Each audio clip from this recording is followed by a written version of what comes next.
இங்கே ஒரு லேடி மளிகை கடைக்கு போயிட்டு பாயசம் செய்கிறதுக்கு எல்லா பொருளும் வாங்கிட்டு வீட்டுக்கு வந்து பாயசம் செஞ்சுட்டு உனக்கும் உங்கள் அப்பாவுக்கும் இன்றைக்கி பிறந்த நாளுடா இந்த பாயசம் குடி அப்படின்னு சொல்லிட்டு அவருக்கும் அவருடைய கணவருக்கும் கொடுக்குறாங்க. வாங்க அப்பாவுக்கு இன்றைக்கி கோயிலுக்கு போகலாம் அப்படின்னு சொல்லும்போது இல்லை நீங்களே போங்க அப்படின்னு சொல்லிட்டு சொல்லி போயிடுறான்.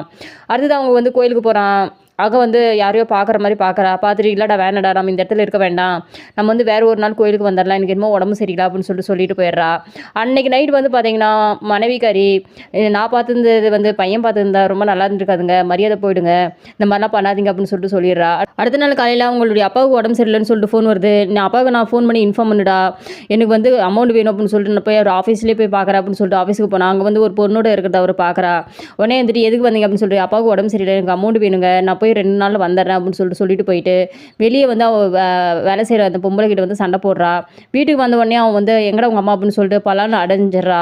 ஆஃபீஸ் வந்த வேலையை மட்டும் பாரு அப்படின்னு சொல்லிடுறா. உடனே மகங்காரன் வந்து அப்பா பண்ணுறதெல்லாம் ரொம்ப சரியில்லைம்மா, அப்பா வந்து ஒரு பொண்ணோட சுற்றிட்டு இருக்கிறாரு அப்படின்னு சொல்கிறாங்க. இல்லை இது எனக்கு ஏற்கனவே தெரியும், அதுக்காக நம்ம என்னடா பண்ண முடியும், நம்ம தலையெழுத்து இதுதான், உங்கள் அப்பா ரொம்ப நல்லவர் தான்டா, எல்லாரும் மாறிடுவாருடா அப்படின்னு சொல்லிடுறாங்க.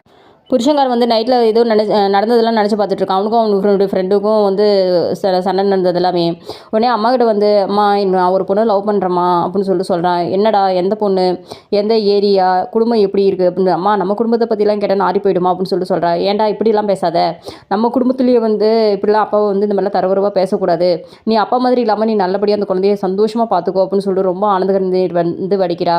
இல்லைம்மா நான் ரொம்ப நல்லா பார்த்துக்குவேன் அப்படின்னு சொல்லிட்டு உங்கள் அப்பா மேலே உனக்கு வந்து கோவமே இல்லையா அப்படின்னு சொல்லி கேட்கும்போது இல்லை எனக்கு அவர் மேலே கோவம் இல்லை, அவர் முகத்தை பார்த்தாவே மறந்துடுவேன் அப்படின்னு சொல்லும்போது இதெல்லாமே புருஷங்கார் வந்து ஒட்டு கேட்டுறான். உனக்கு அப்பா மேலே கோவமே இல்லையாம்மா, அவர் பண்ணுறதெல்லாம் எப்படிமா நீ சகிச்சுட்டு இருக்க, உனக்கு கோவமே வராதா அப்படின்னு சொல்லிட்டு மறுபடியும் கேட்குறான். இல்லைடா எனக்கு அப்பா மேலெலாம் கோவம் வராது, அப்பாவை எனக்கு ரொம்ப பிடிக்கும்டா அப்படின்னு சொல்லிட்டு அவள் எக்ஸ்பிளைன் பண்ணுறா. ஹஸ்பண்ட்கார் வந்து அவன் ஃப்ரெண்டுக்கிட்ட நடந்தது எல்லாமே இது பண்ணிட்டு இனிமேல் வந்து பார்ட்னர் வந்து எல்லாம் க்ளோஸ் பண்ணிடலாம் அப்படின்னு சொல்கிறா.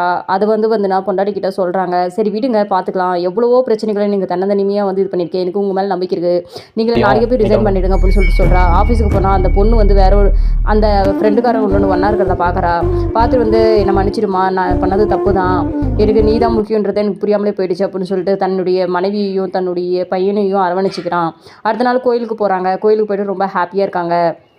அப்போ வந்து அந்த லேடி வராங்க. இவங்க 2 பேரும் இப்படின்ற முடியுது.